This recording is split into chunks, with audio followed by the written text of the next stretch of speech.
immorale du monde. Cette phrase est tellement mensongère et diabolique que je pense que si tu la prononces 3 fois de suite, tu te transformes en holo. Du coup, on va voir pourquoi la seule fois où l'armée israélienne fait preuve d'un peu de morale, c'est quand...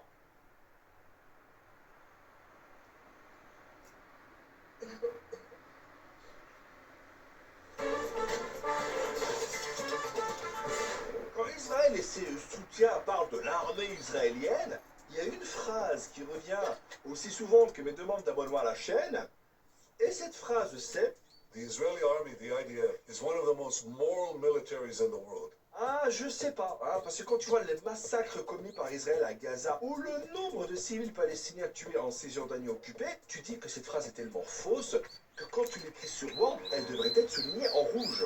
Et quand tu vois ces soldats faire des selfies, des vidéos en train de jouer avec des sous-vêtements de femmes palestiniennes, de détruire des habitations ou de détruire des vies tout simplement, tu dis que s'ils font ça, c'est parce qu'ils savent bien qu'ils ne risquent pas grand-chose. Regarde, entre 2017 et 2021, il y a eu plus de 1000 plaintes contre des soldats israéliens qui ont porté atteinte à des Palestiniens et à leurs biens. Ben dis-toi que moins de 1% de ces plaintes ont abouti à des inculpations.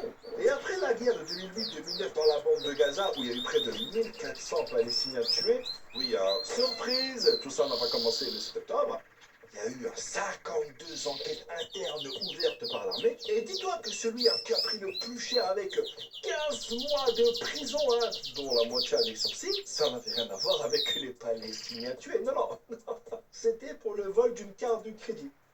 Du coup, je pense que les manuels d'éthique de l'armée israélienne, les soldats les utilisent comme livre de coloriage. Donc même si l'armée israélienne ouvre des enquêtes et fait sahab, Nous, on n'est pas d'accord avec les vidéos que balancent nos soldats. tu vois bien, elle fait pas grand chose pour les arrêter. Et tout ça, ben, ça crée un environnement où les soldats savent très bien qu'ils ne seront pas tenus responsables de leurs actions.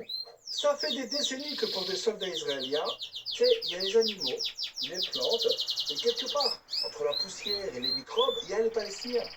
Après, je vois pas comment tu pourrais faire confiance à l'armée israélienne pour juger ses propres soldats quand tu vois ce qu'elle-même fait. Selon plusieurs ONG, en plein milieu du désert israélien, il y a un camp de prisonniers où des Palestiniens sont détenus attachés, les yeux bandés, seulement vêtus de couches, et où ils doivent subir des opérations chirurgicales sans anesthésie. Et vous imaginez bien que tout ça viole complètement les conventions de Genève sur le droit international humanitaire qu'Israël a signé. Mais bon, heureusement, Alhamdoulilah, Israël est une démocratie. Parce que oui, quand une démocratie fait ça, ce n'est pas de la torture, c'est de la déradicalisation. C'est pas pareil. Et t'as des gens qui osent comparer ce camp à Guantanamo. Mais là, je suis pas d'accord. À Guantanamo, il y a eu 9 morts en 22 ans. Alors que dans ce camp israélien, selon l'ONG israélienne Physicians for Human Rights, il y aurait eu au moins 40 morts en 6 mois. Ah bah ouais les gars, je suis désolé, il faut respecter la performance. Et dis-toi qu'avant même qu'une enquête n'ait été terminée, l'armée a commencé à transférer certains détenus dans d'autres prisons. Après bon, j'imagine le résultat d'une enquête sur une prison de l'armée israélienne, menée par l'armée israélienne. Bon, vu que nous sommes une démocratie, nous avons établi un rapport complet qui explique pourquoi nous poursuivons pour antisémitisme toutes les personnes qui accusent nos soldats. Merci. Et je rappelle que selon l'UNICEF, la plupart des Palestiniens tués à Gaza sont des femmes et des enfants. Ah ouais, l'armée israélienne, elle ne fait pas de distinction entre hommes, femmes, enfants, tout ça. C'est des terroristes. Là-bas, la version de qui est-ce, tu demandes juste, c'est un terroriste et t'as gagné.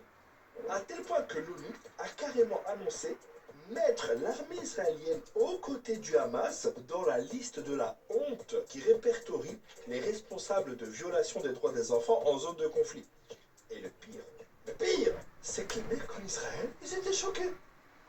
Mais les gars, en Israël, il y a plus de joueurs de Monopoly en prison que de soldats israéliens.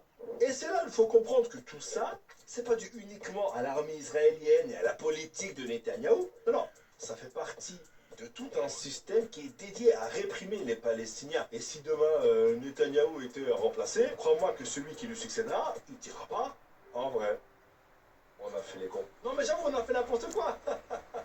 Du coup, avec tout ça, j'ai une question. Que pensez-vous de l'armée israélienne? Vous mettez ça en commentaire et on se donne rendez-vous la semaine prochaine.